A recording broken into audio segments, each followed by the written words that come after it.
to Jolene Sina. She's our new surcharge administrator here at the commission. Yay! Working with this committee going forward to help develop policies and procedures. It's one of the things we talked about was developing some template policies and procedures that local governing bodies could use. So Jolene, say hi to everybody. Hi, thank you. My camera is for some reason broken. I don't even have a background on, and this is showing. So I apologize, but hi, I'm here. Nice to meet you. It's what we get when we use state lowest bid computers. All right, so what I wanted to show you guys today is, just to catch up for anybody who's not aware, we have a requirement by October 1st. It used to be November 15th, but by October 1st of every year, we have to provide a list of percentages to Department of Revenue to use when distributing prepaid wireless 911 surcharge funds to the local 911 governing bodies. Excuse me. And the requirement that's in statute is that it has to be based on wireless call volume. So what we've always done in the past is we take the alley retrieval reports from CenturyLink. So CenturyLink sends these out monthly to every 911 governing body or contact they have for the PSAP in the state, and they also copy myself and Holly. And we take these and we consolidate them into one spreadsheet so that we can see what the wireless call volume is statewide, and then determine a percentage for each 911 governing body as a in proportion to the wireless call volume for the whole state. This has always been problematic for me because alley retrieval counts are not the same thing as calls. They do put it through a process to remove duplicates due to rebids. So if someone calls 911 from a wireless phone, that there's going to be more than one alley bid on that same call, especially if the person's moving and the 911 center keeps hitting the rebid, or if their CPE is set up to automatically rebid. So if there's a call from the same phone number within a certain amount of time, it automatically removes that from the count, and that's the count that we're using. But I'm still not convinced that it's 100% accurate. I've never been very comfortable saying that it's very accurate. So for today, what I wanted to do was take the numbers that we have for July of 2020 through June of 2021. We've actually got an extra month on this. And it looks like we don't have June in there yet. So we're missing a month worth of the count for the alley wireless, for the alley retrieval reports for June. And that's simply because it takes a while to get those numbers from CenturyLink. We usually get them around the end of the month. So we're still missing June. We get them around the end of the month for the previous month is what I should say. So we're still missing June, but we can kind of see what the percentages are, because the percentages will be based on the numbers that are in there, not for a whole 12 months. So the percentages really shouldn't change a whole lot unless July or June is just a very different month for the PSAPs. Some PSAPs having a lot more, some PSAPs having a lot fewer calls. If everyone has the same number of calls roughly, in proportion to the previous month, then the numbers wouldn't change that much. And then I also took a look at Clearview, because I know we've talked about maybe switching to Clearview call counts for the future. And the problem that we have there is that we don't have any numbers for PSAPs until they migrate from the legacy network to the EZNet. Almost all of the PSAPs are migrated now. We still have one left, one primary PSAP that is left that is not migrated. Unfortunately, some of them migrated early in the 2020 to 2021 fiscal year, whereas some of them just recently migrated. You can see the ones, so all of these for Arapahoe County migrated in August, but you can see for like Archuleta County, they're missing a whole 6 months. Aren't the authorities which took the risk of going first entitled to some kind of a premium? Not by the statute, no. It says that the percentages need to be based on wireless call volume, not weighted based on some policy goal. So what I did is I took, in order to even look at this, what I did is I took all of the numbers that we did have from Clearview. And by the way, I looked up each of these months separately. There was probably a faster way to do it, but it took me about, each month takes about 15 to 20 seconds to load up in Clearview because it's that slow. So I took all the numbers from Clearview and I made a copy into a separate tab, and then I normalized them. So what I mean by that is, so for Arapahoe County, for instance, they migrated in August. So we had a partial month for August, and then we had numbers for the rest of the year.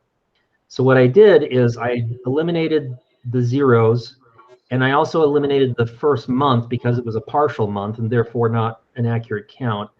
And then I took an average of all of the other months that they were active and filled in the blanks. And I did that for all of them, and you can see that more of them have more blanks that had to be filled in than others. We do have one PSAP that didn't have any months to normalize from, and that was Western Rio Blanco County, because Rangeley Police Department is not migrated yet. So we'll have to do something different with them if we go this route. One thing that did surprise me though, because I figured out the percentages, and then I put the percentages from this year's distribution, which were based on last year's alley retrieval numbers, and the numbers were actually pretty close. So I was actually surprised at how close it got. So you'll notice Adams County was the percentage is 5.73% based on this analysis. Well, the percentage that they're getting right now is 5.54%. Another really close one, Archuleta County, 0.818. Under this analysis, it was 0.17 is their current number. Baca County is getting exactly what this analysis says they should get. And it's pretty much like that throughout the rest of this document. So, even though there's a lot of data missing, I think we theoretically could use this approach if the group thinks that's a good idea. Otherwise, I think we probably need to stick with the wireless call volume from the alley retrieval reports. Unfortunately, I don't have all that data yet to really show you what those percentages would look like compared to the Clearview statistics. But at least that's a method that is a known element. And then maybe next year, because every PSAP will have migrated by next year, we can look at using the Clearview statistics or whatever CenturyLink replaces with the Clearview statistics, since Internet Explorer is being retired by Microsoft, and I don't know if we can still use Clearview after that. So Daryl, I have a question, and Kimberly also has a question. My question is, can we look at what Denver, El Paso, Jefferson look like, just for the big ones? And then Kimberly, and then Joe. Sure, so let's start with this. We've got, so Denver, it came up with, this is from the Clearview statistics, and normalizing the missing months. The percentage was 19.3% compared to 18.83% is what they're getting now. El Paso Teller, 11.12% compared to 11.67% is what they're getting now. So really close, right within 1%. What was another one you mentioned? Jefferson County, 10.18% as opposed to 9.73%. So again, within 1%. Larimer, 4.06 versus 4.33. So again, Arapahoe. What's that? I was wondering about Arapahoe.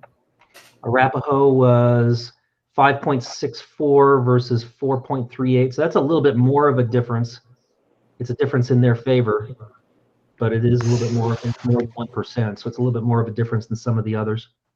Looks like Aurora had a little bit of a difference as well. Yes. Still And kind of in the ballpark, but it's more than 1% difference. Yeah. But you also keep in mind too, and we're looking at 2 different years worth. there may be a legitimate reason for that. That's true.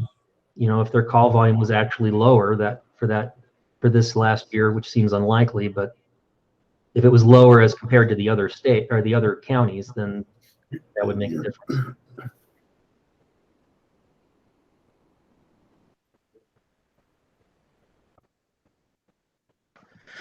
Thank you. Kimberly, you want to go ahead with your question?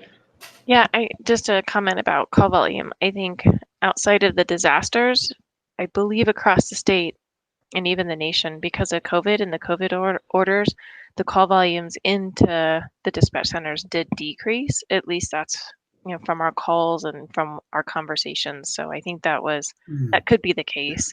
And then those that had disasters, we may see an uptick because we had higher call volumes because of disasters impacting our areas later in the year or when the fire started. And that would be interesting for like Mesa County too, because they had quite a big push for calls. I guess my big concern is I don't know how to fix this problem and to produce accurate numbers where locally you pull a number and it matches what we're seeing in Clearview, or locally you pull a number and it matches what we're getting minus the alley reports from the double dipping that they do. So until we get a good solution, and I can't be confident that Clearview is a good solution, I'm hoping we can do ECATs, and ECAT would be a good solution. I guess I feel like we may want to just stay the course of what we've done historically. I just don't have a lot of confidence in either of them. So I'm hoping that ECATs would fix the problem. And maybe, Daryl, you can answer. I know, and we specifically call out wireless call volume versus calling out concurrent SIP sessions and dividing it that way. I mean, so I think while we are required to do it on call volume, we don't really have a good solution today to make a change.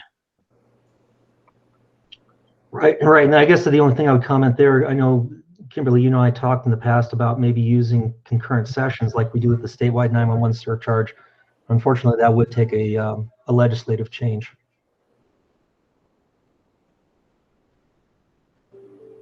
We could put it on our bucket or up on the shelf. So when we're ready, we can add that in there for legislative, if everyone felt like that would be a good move. I'll make a note of that to put it on the legislative committee agenda.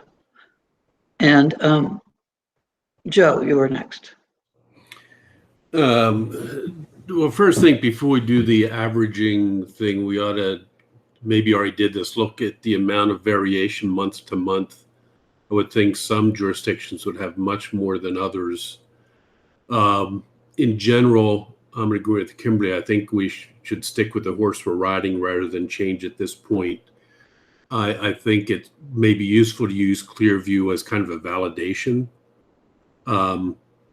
and wait until we have a full year of Clearview and have ECATs, and at that time kind of decide what makes the most sense among our options.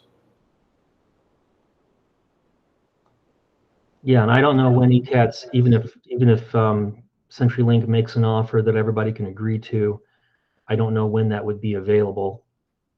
So it may be a year of Clearview and then switching to ECATs after that. I don't know. Yeah, I don't like switching horses from what we've been doing, but I think it's useful that it kind of validates the percentages that we had. And we don't know because I think you said they're from last year, the other percentage. I can't hear you. I see your lips moving, but I don't hear anything. I thought I was on mute, so I clicked the mute button. Yeah, so the numbers here on the far right that I'm comparing it to are the 2021 distribution percentages, which were based on the 2019 to 2020 fiscal year. So they are old, but the fact that so many of the numbers that using Clearview came up with are so close kind of validates that methodology for me. And by October, we'll have the months filled in that we don't have And so we might get a better validation even. By the end of this month, I should have the rest of the months for the alley retrieval reports. We're only missing June. And typically, when do you actually pull the numbers? Is that July or is that September? I see your lips moving again. Previously, this wasn't due to DOR until November 15th. Starting last year, it's part of the October 1 set of things that we have to do. So it really needs to be pulled this month so that we can open the proceeding. We can make adjustments to it over the next couple of months, but by October 1st, the commission has to have it set.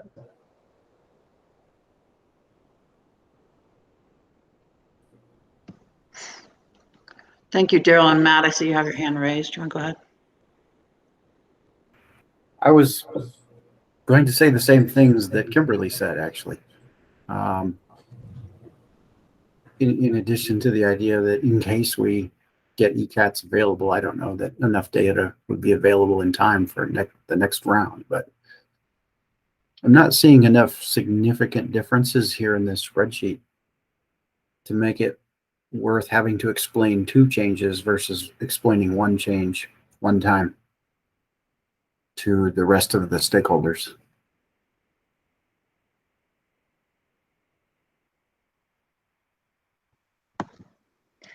And yeah, I kind of agree with all those statements too. Does anybody else want to chime in or disagree or agree or disagree, actually? We're in agreement.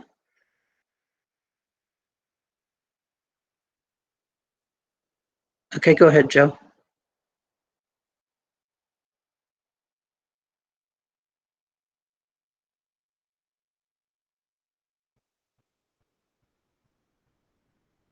Yo, Joe.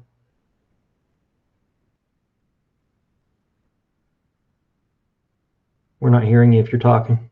I'm sorry, I said it seems to have a 4 years of ECAS. That would have to be deployed by the end of August, and that doesn't seem feasible. What it's worth.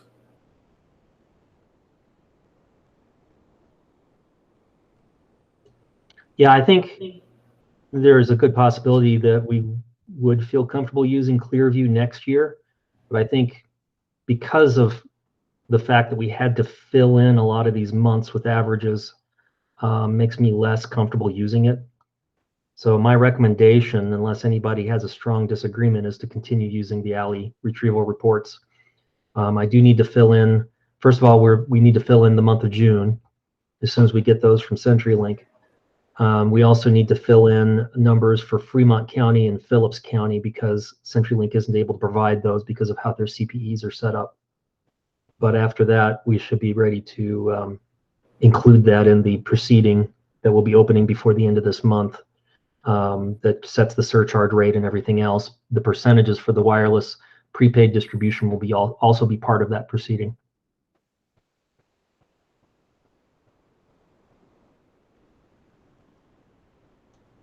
So really, I just kind of wanted to get a pulse of if everyone kind of agrees with that recommendation that we should stick with the alley retrieval reports for now. It kind of sounds like that's the consensus, but if anybody has a differing opinion, I'd be willing to hear it.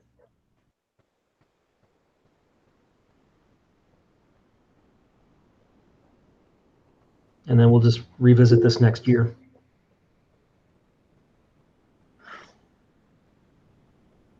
Looks like pretty much everybody in this call's an agreement to staying with the alley retrieval again. Sounds good. Thank you for doing this, Daryl. It was, I know, a lot of work. And by the way, in the past, we've used August through July, which is really an odd way of doing it because we have to provide it earlier. We're going to go to a fiscal year, so it's going to be July through June. I don't anticipate that's going to make a big difference to the numbers. It's still the same number of months, and it's for a whole year, so that even if you have variation and have more in the summer months than in the winter months, it's still going to come out the same because you're still counting the same number of summer months and winter months.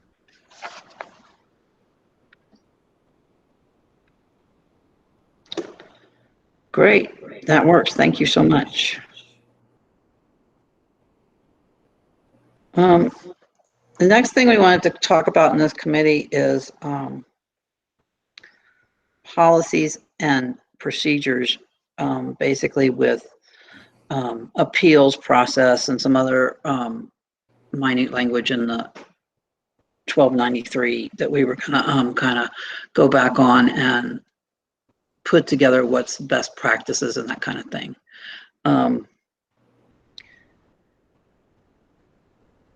And so I'm thinking, Daryl, maybe we should start with looking at the appeals process and seeing what we can do that. If you have that available, if not, I can go search for it. Sorry, I was back-to-back calls this morning too. If you mean the statute, I'm pulling it up right now. I'll share. Perfect. Yes, that's what I mean. So I know that there were several things that we kind of put into, let's talk about policy and procedure on these items so that it's not that the legislation stands on its own, but we have some policy procedure behind it. We also talked about that in the rules committee, not to have it in rules, but to have a separate kind of operating document.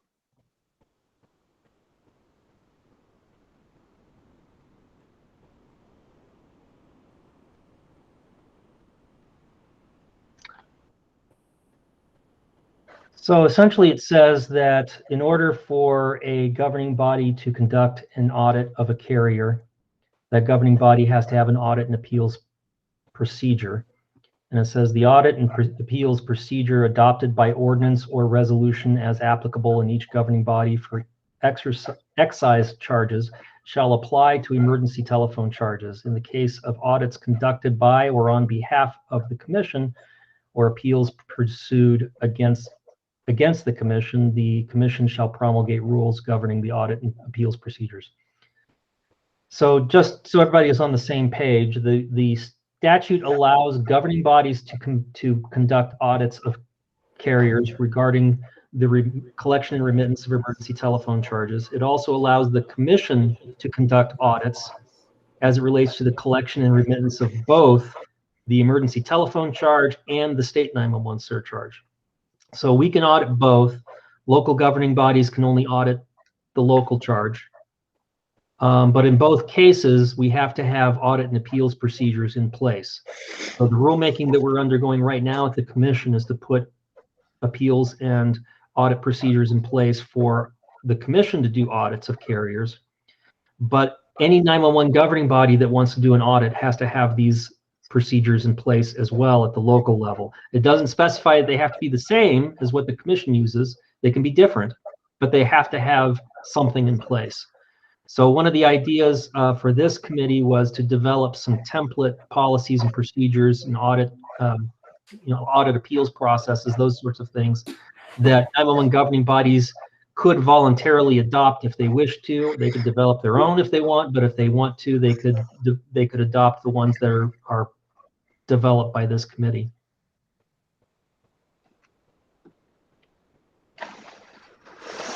And I think that's a great place to start. I think that if anybody has any in place, maybe we can pull those and look at them. And Joe, I see you have your hand raised. Yeah, my expectation is that like Denver and other ones where the city is the authority, they will have them because they have to have tax, appeal processes. And so probably none of the authorities will, because we haven't required them up to this point. And I think maybe we can just steal some from a city or a county and come up with a model one. That's way back when we did the phase 1 wireless. We initially negotiated agreements. We had a model agreement that everybody could use. We come up with, 1 or 2 model appeal processes. And it's why recreate the wheel if every city and county already has one. Agreed. And I think I reached out to Denver a while back. I will double check my emails. And if I have a document, Daryl, if we can post it, I'll do that. And if I don't, I will reach out to them. But it's ringing a bell that I did talk to them and ask for something a while back. And Jeff Irvin is on the line. I know that Jefferson County has done some I don't know if you call them audits. They're more like reviews. Jeff, you may chime in on that, but I think, you guys probably have some policies we could look at as well since you've done this. Yeah, I don't know that we have any policies per se, but we went back and did some reviews and found some anomalies over a couple of years. I'm going to reach out to our accounting folks and see what they have to say.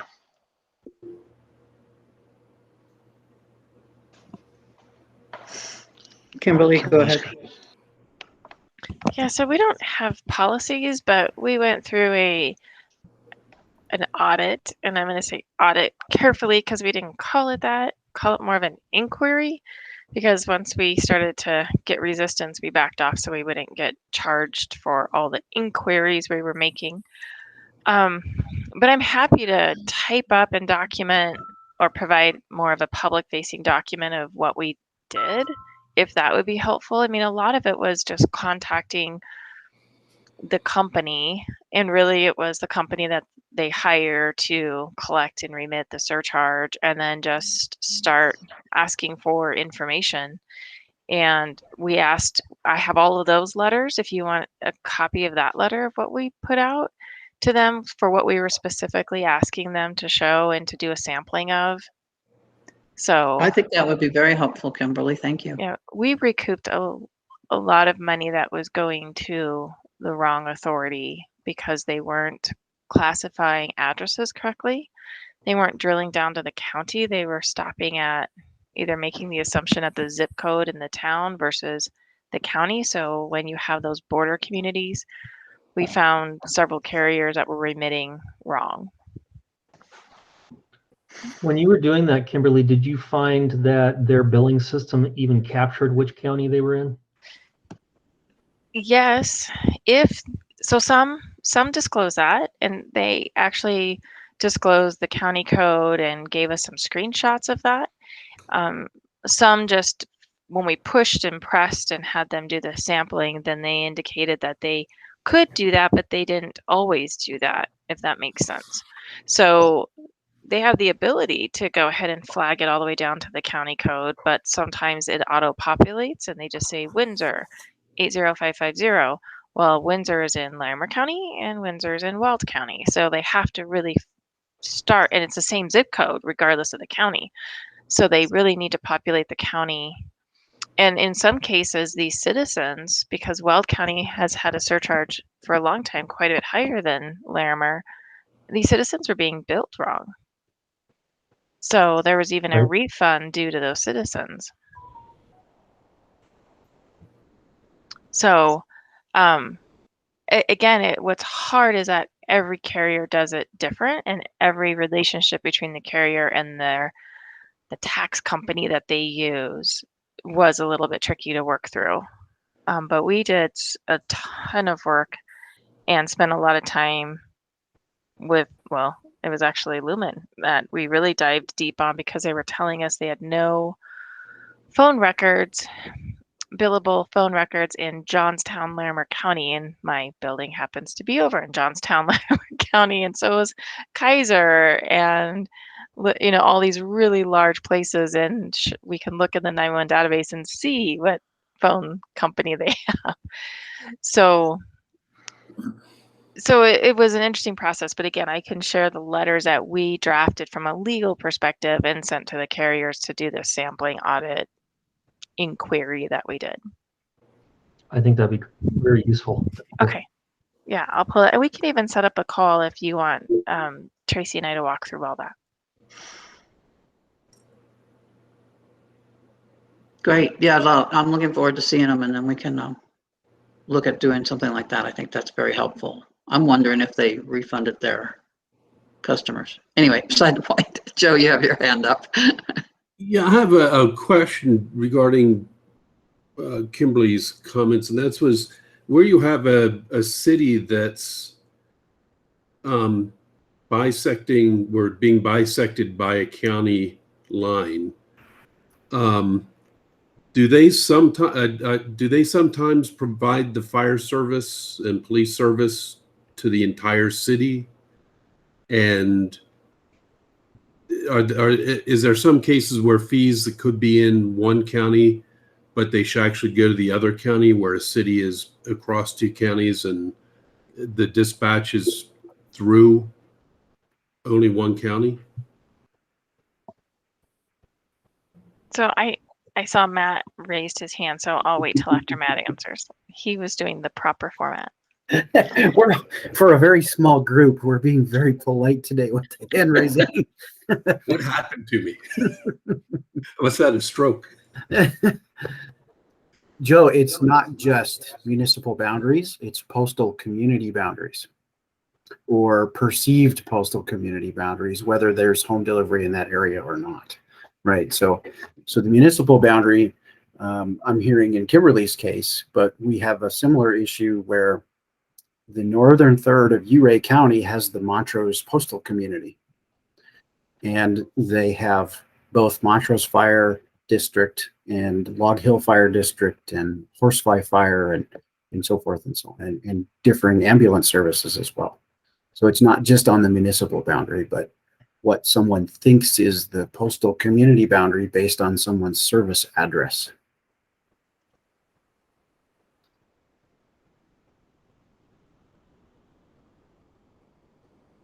And Kimberly, go ahead. And then Daryl.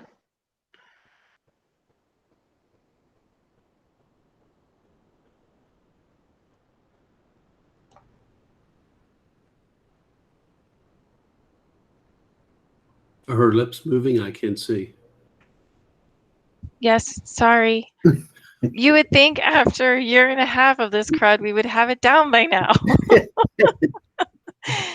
So Matt's absolutely right. And then the other piece of it is the language in that IGA. So Yeah. it's either your IGA that formed the authority or subsequent IGAs or MOUs that you establish for those services in those areas. So in our case, if it's in our county, calls route to us and we collect the surcharge. In Windsor, police and fire is dispatched out of Weld, EMS is dispatched out of Larimer. So it's a tricky area, but all of those are governed by additional documents and conversations with those response partners. Mm-hmm. And is there any way for the carriers to know what's in those other dark, comments and discussions and agreements? So what we did is in those additional agreements for us was always, if you're in Larimer County, they get assessed Larimer County, remit to Larimer County. And then there was a period of time prior to me, we paid Weld County some of the funds.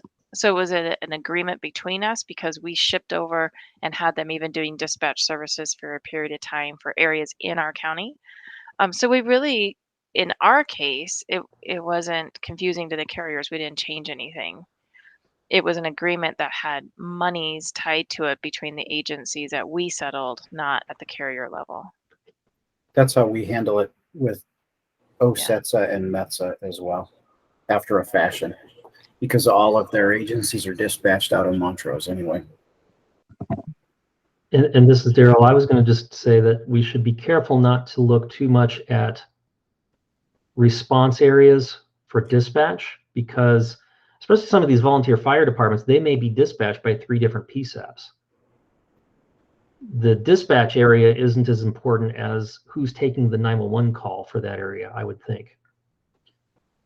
So, which is why I would love to be able to create a statewide authoritative 911 authority boundary map that we could then plot addresses against to find out which 911 authority should be taking or should be receiving the 911 surcharges for that address. That would be awesome, because I know that with Pitkin and Garfield and Eagle, there's some areas that Pitkin dispatches and gets the 911 fee that are in Eagle County.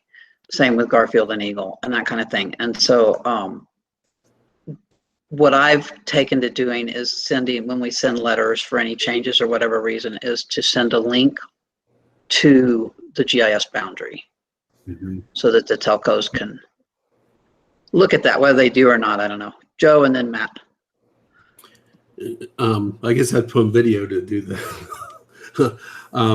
I think there are situations, I'm not sure Kimberly can help me, but I think, for example, with Allen's Park, I think they're dispatched by Bretza, by Bretza's PSAP, so the Boulder County PSAP, even when the service area is in Larimer County. But I think then Larimer County gets the call and transfers it to us.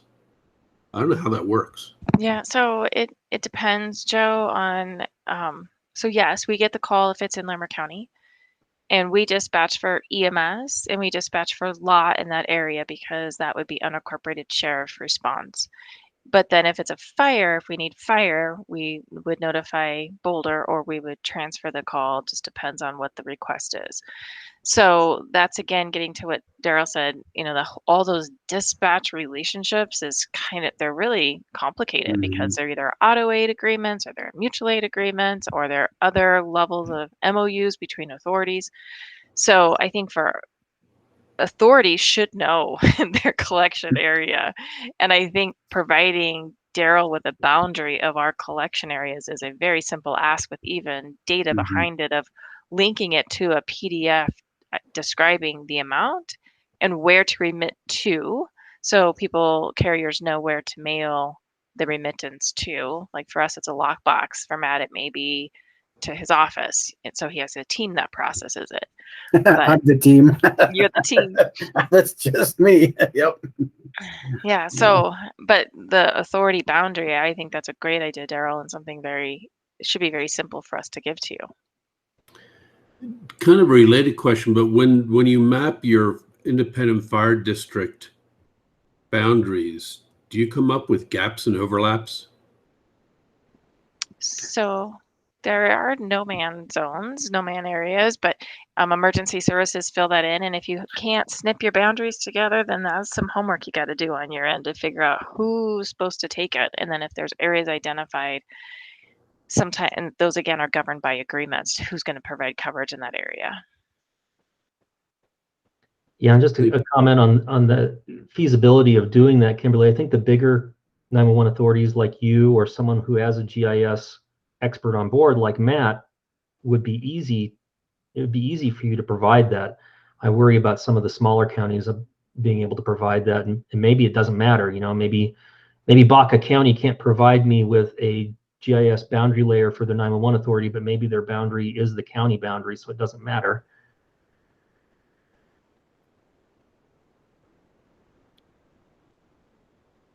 A couple of years ago, we had a gentleman present to the task force a product that allowed people to go in and basically crowdsource a GIS boundary map. And he was looking at it for purposes of creating a boundary map for NG911. And I don't think it would be suitable for that, but it might be perfectly suitable for something like this, where every 911 authority has a sign in and can go in and make adjustments to their boundaries until we get it correct. Yeah, again, with the most rural, smallest ones, I don't know they would have the time and the expertise to do that. So if I may, I think publishing a map as a service that's consumable on a website, right? Not just, in addition to a PDF that is a static thing that someone could look at. You can also do geo PDFs, which are a little bit less static, but I'm extremely confident that Colorado OIT GIS could publish a map as a service that could be hosted on a web page at, say, the task force or the PUC's 911 program. You're shaking your head, Jackie. Yeah, I'll talk to you about it offline, but the state is not using proper GIS to get addresses verified. So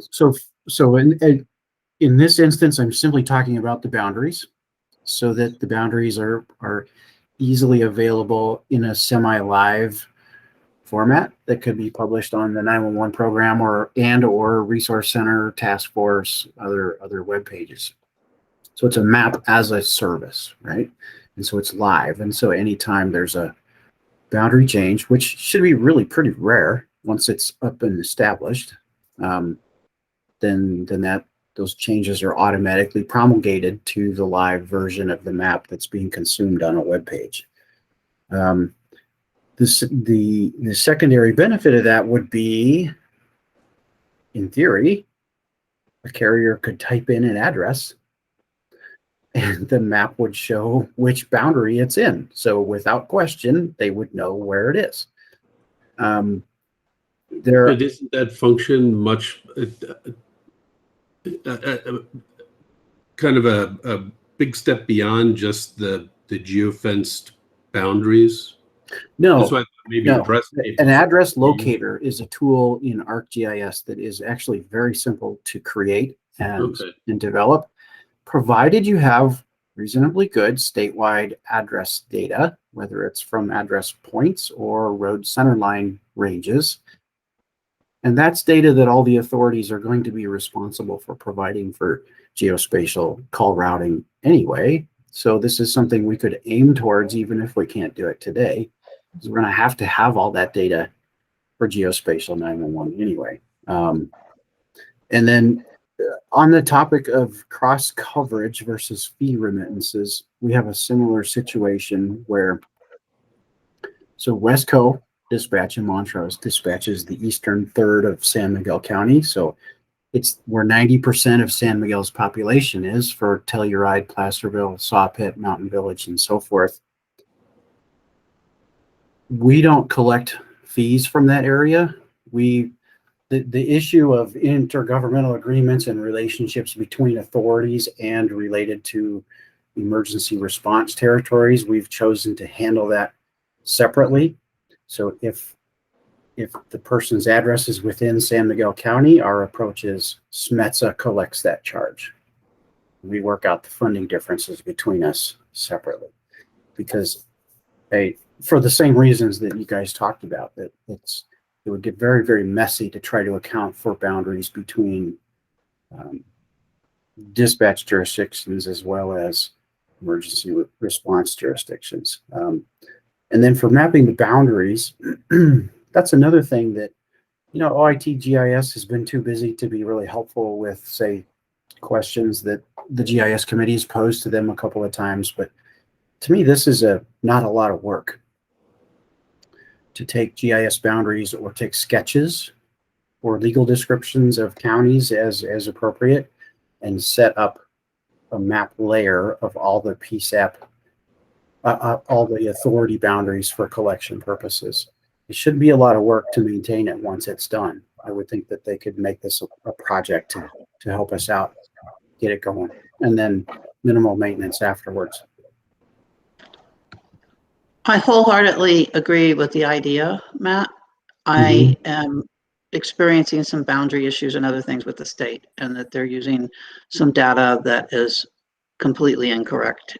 And that's why I'd ask you for those contacts the other day, which bounced back. But beside the point, we'll talk about that later. But I love the idea of doing that. I'm just really leery about moving it over to the state to do it because of some of the issues I've been finding with them. Is that about the boundaries or the address points? Both. Okay. Yep. Well, Joe, go ahead. Yeah, I can't remember how many years ago, but they had a guy working at state IT one putting together NG911 quality data using the NINA standards and getting everybody's that he could to give him data, getting it converted to the right formats. And yeah, he's long gone. Nathan Lowry. I know, but they have that data, and they may have county data as a part of that. That seems that would have been a starting point, would have been county boundaries.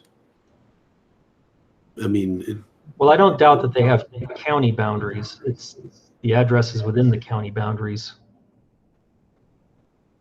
If they don't have accurate addresses in the county boundaries, then you can't query an address against it.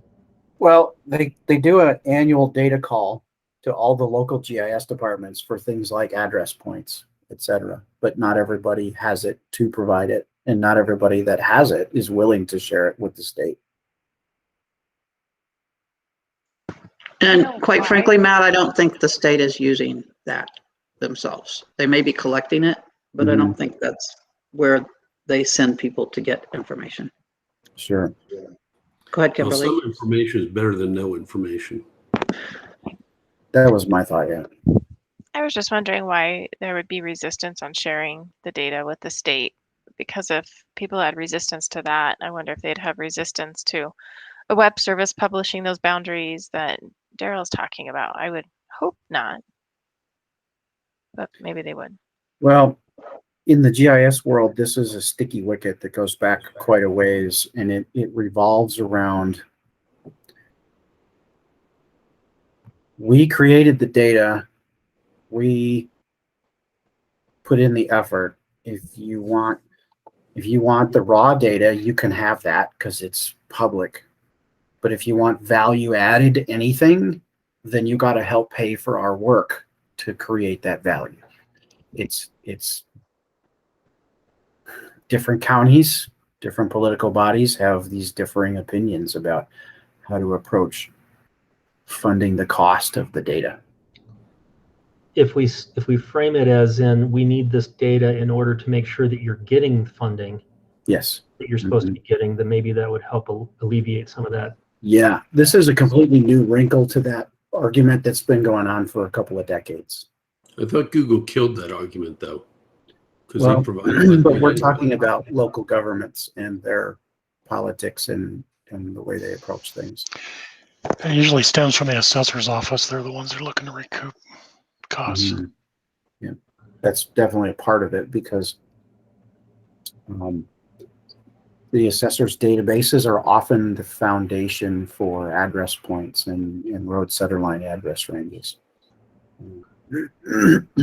Jackie and Matt, if I could set up a meeting with somebody from the GIS team at OIT, would you be willing to participate in that? Yes. I absolutely would be, yes. Sticky wicket. Sorry, I couldn't resist.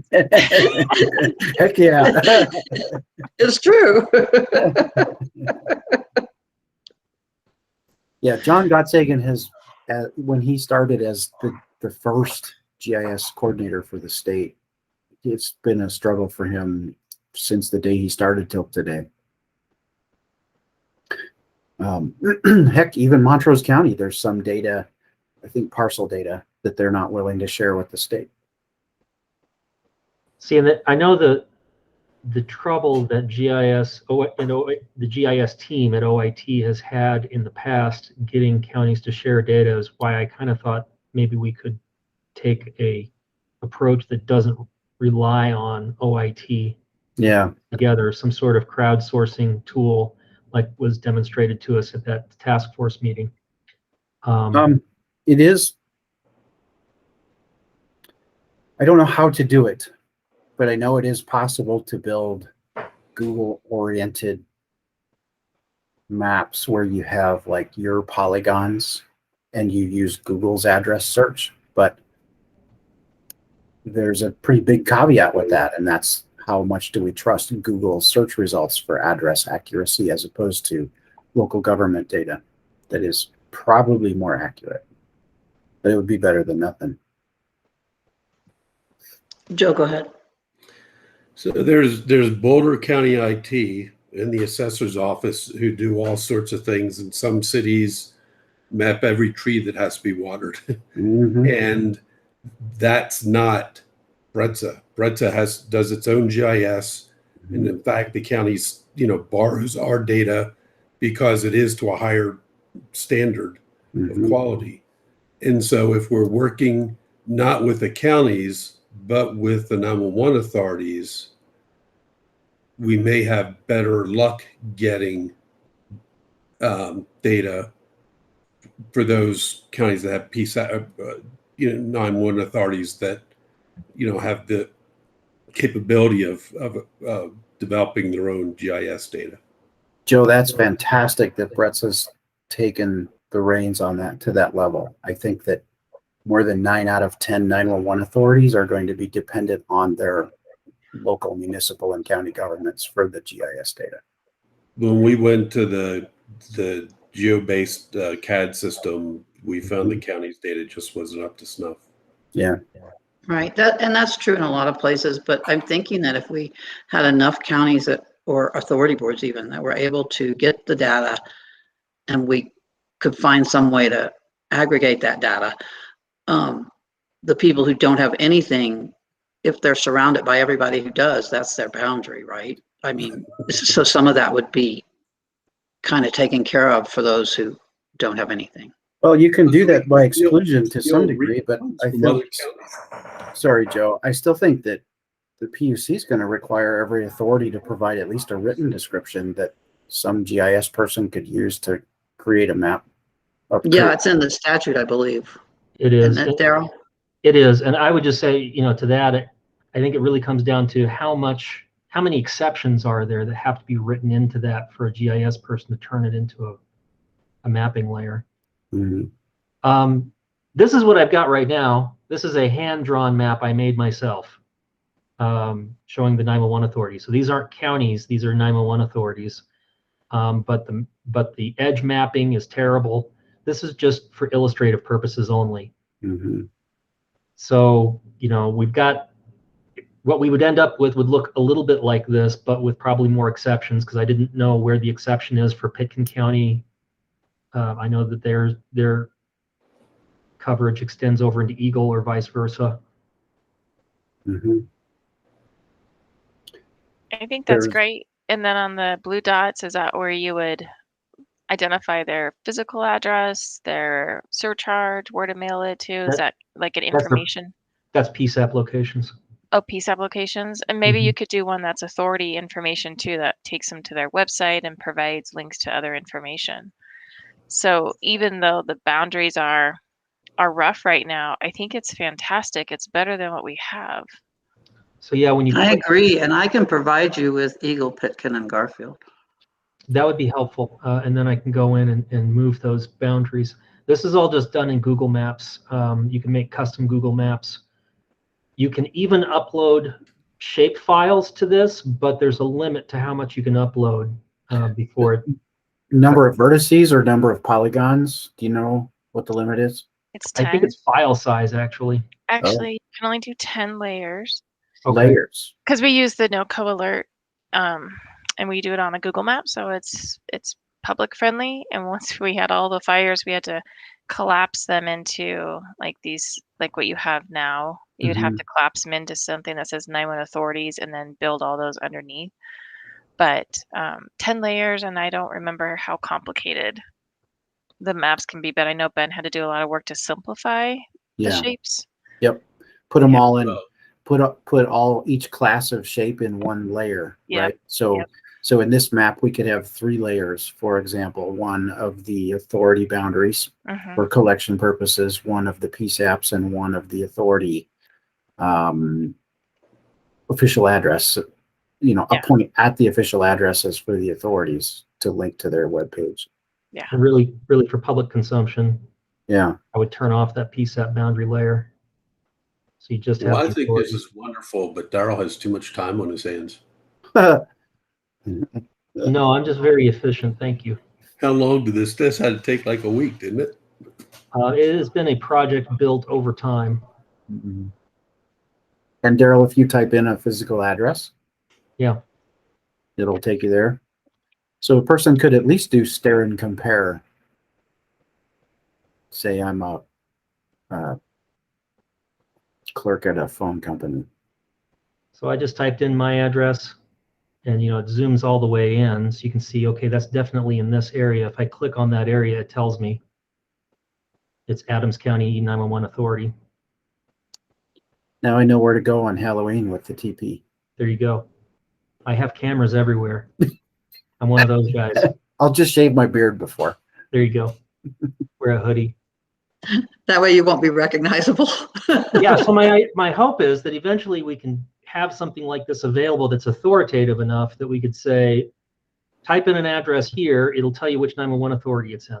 Yeah. So that it'll tell you the surcharge rate, it'll give you the address to send it to. Mm-hmm. And one thing you have is you have the ability to put in additional information that will pop up when you click on that asset. So for Weld County, Washington, Yuma, Larimer. Yeah. Until such time as we get really good at locally sourced address data statewide, this is a decent alternative.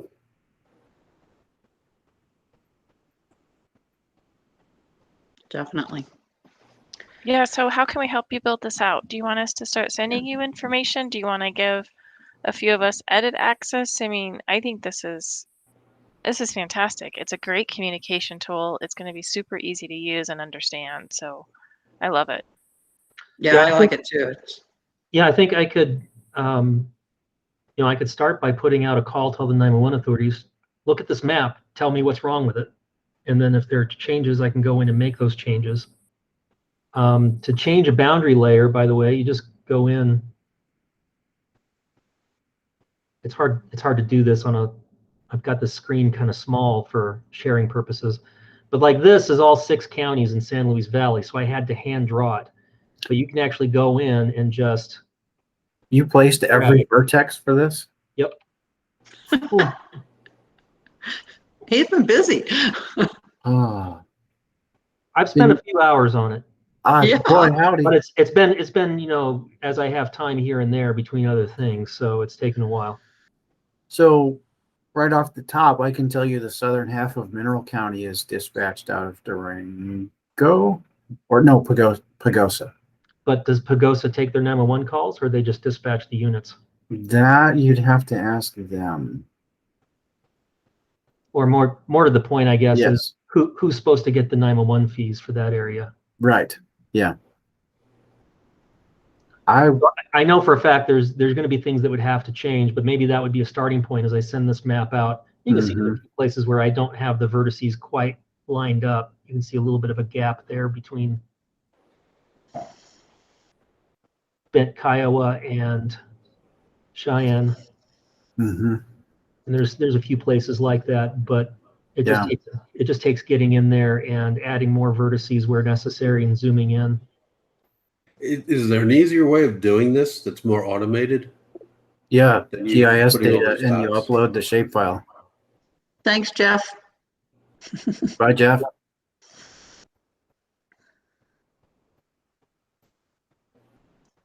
Yeah, I like this a lot. And, like I said, this is a great start. And I think that let's definitely do a call. And if we can, I don't know, maybe between GIS people we have like Matt and Douglas and other people, that everybody, Lita, maybe people can pitch in and do it as a project.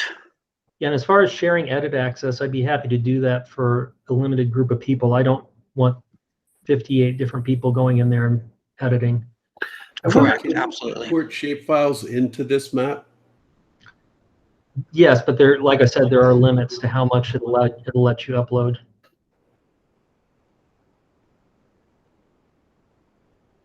Like I had to find for the city of Pueblo, for instance, because it's kind of the city boundaries are kind of scattered. I had to upload a shapefile for that, and it took me a while to find a shapefile for the city of Pueblo that was simple enough that Google Maps would accept it. Yeah. If it gets too detailed and too big of a file, it won't take it. So that's why I was asking about the number of vertices in the polygons. If there's a limit on, so every dot, every point in the map that you hand drew in GIS, that's a vertex that creates the shape of the polygon.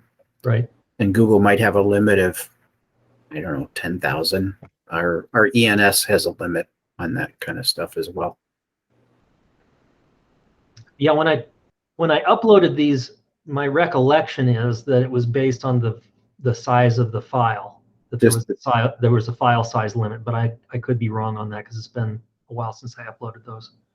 So if we find that state IT or one authority board is willing to kind of do this for us, would we be able to import your vertices and import shapefiles and make it in a more easily updatable? In a sense, yes. It's more complicated than that, but Yeah, so if I sent you the boundaries for all 6 counties in my west region, there's a big chunk of the state covered. Pete McGee over in San Luis Valley could send you everything that he has for all of his counties. And then a GIS person could just import them. The problem after that is the topology between the polygons. What Daryl referred to earlier as edge mapping. Us GIS propeller head hat people call that topology. And it's the same kinds of things we have to iron out for PSAP boundaries for 911 call routing purposes for geospatial 911. No gaps, no overlaps, no tiny little slivers like that one that's just south of Wigwam on I-25. There's a tiny little sliver there. You can see where there's just a sliver of white between the 2 boundaries. We can't have any significant slivers like that, whether they're gaps or overlaps. Now, for 911 fee purposes, it may not be as critical, but the point still applies. You need to minimize that so that when a telephone company tries to use this as a resource, we don't get questions, or Daryl or Holly don't get, or whomever don't get lots of questions about this blank spot in the map. Yeah, for 911 fee purposes, this would be a problem if there's an address right there in that little gap that you can see. Yeah. Correct. And that's the only time that would be a problem. Right. But I do think if we could get people to send the shape files, Yep. and if Google will take them, I don't know why. I don't know. It's a place to start, but somebody would probably need to do some liaising with the 2 different providers of the GIS boundaries so that we can fix those gaps and overlaps. So I guess what I'm getting to though is, are we, if we move to something like, as I don't know what Esri I hear, something instead of Google as a base, does that allow us to move the files we have here, the vertices, for those counties we don't get shape files for, so we can still use Daryl's work product? And does that allow us to also still publish it on the internet? I know that Esri has that online thing, Matt, that they have their own maps behind. If you want to talk a little bit about that, that might work. I don't know. So Joe, in terms of capturing all of Daryl's work and all of those vertices that he manually placed, I have to say I don't know, because my GIS work has been on the raw data end, not on the publishing end like this. Okay. And so I don't know if we can capture all of that work and convert it into a shapefile as a baseline to start. Esri provides to many of its customers a very similar platform to this. It's called ArcGIS Online. You can also publish a map like this, and you can publish it either via ArcGIS Online or through your own local server, and you publish it as a service that a website can consume by how you code the web page, basically. And it reads that service to the website. It just looks like data, but what it is it's a GUI that looks kind of like this. There are a few different options that are similar to this. Because it sounds like the limitation layers on this platform may be an issue. Well, I don't know. It just depends on the limit on the number of vertices in a shape and the limit on the number of vertices in a layer total, right? So one layer could be all of these boundaries together in one layer, right? Which it is. We just need to learn what those limits are, because when we get into GIS data, these boundaries are going to be a lot more refined, and they're going to have a lot more vertices in them by nature. And here's another example of one that I hand drew, because Rio Blanco County has 2 911 authorities, so I had to delete the shape for the county that was already in there. Yeah. And put in 2 separate ones and hand draw this boundary between them.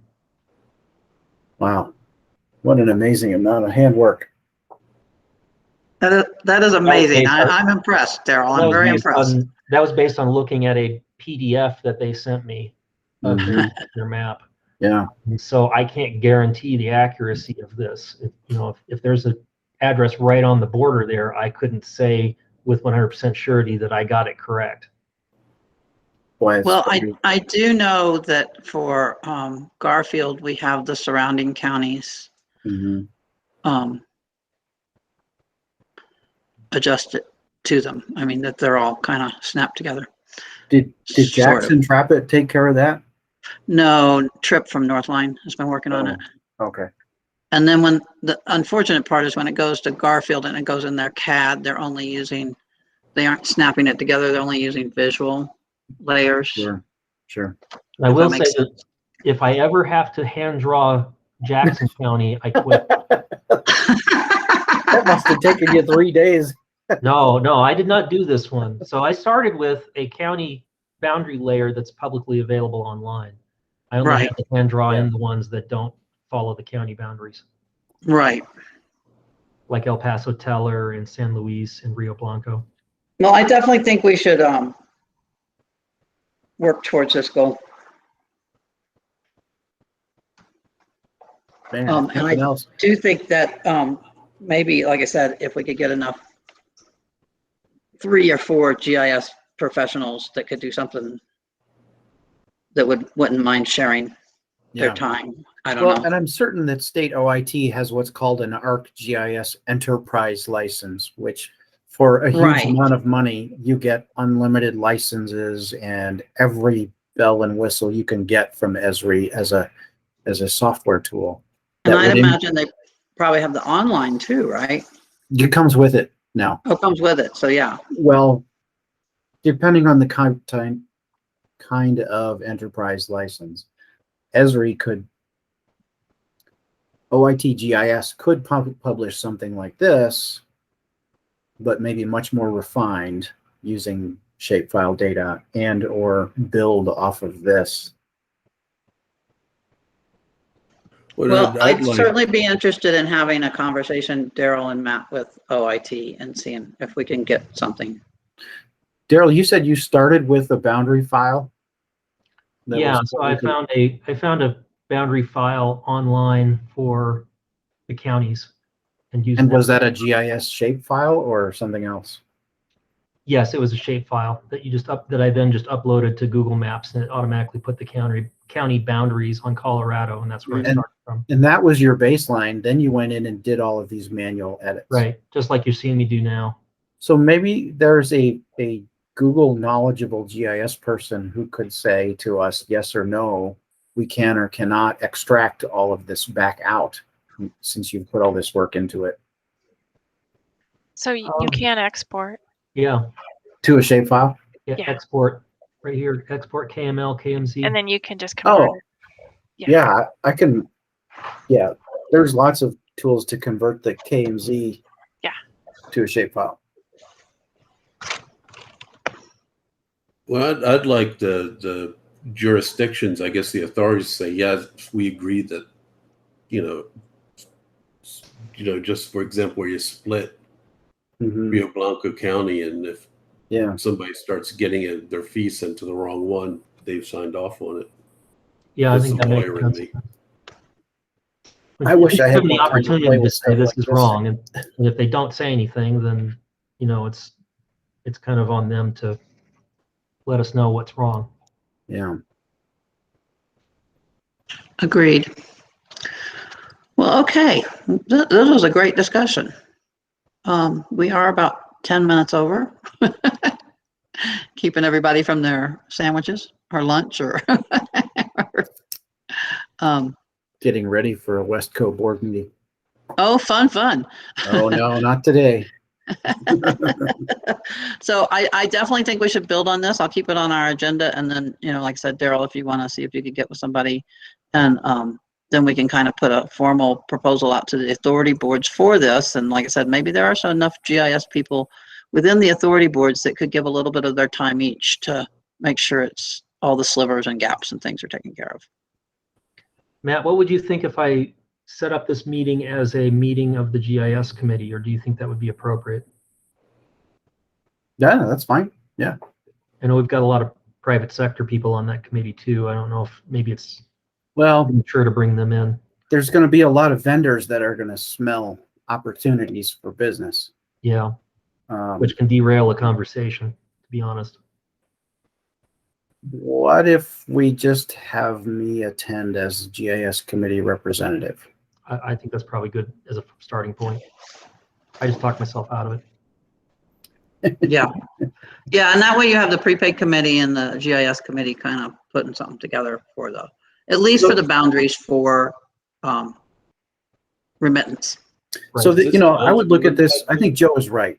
We look at this as like a, you know, the straw person, the rough draft, and ultimately it's up to the 911 authorities to tell us what the fixes are or provide the GIS data to make it better, because it's their authority. Yeah.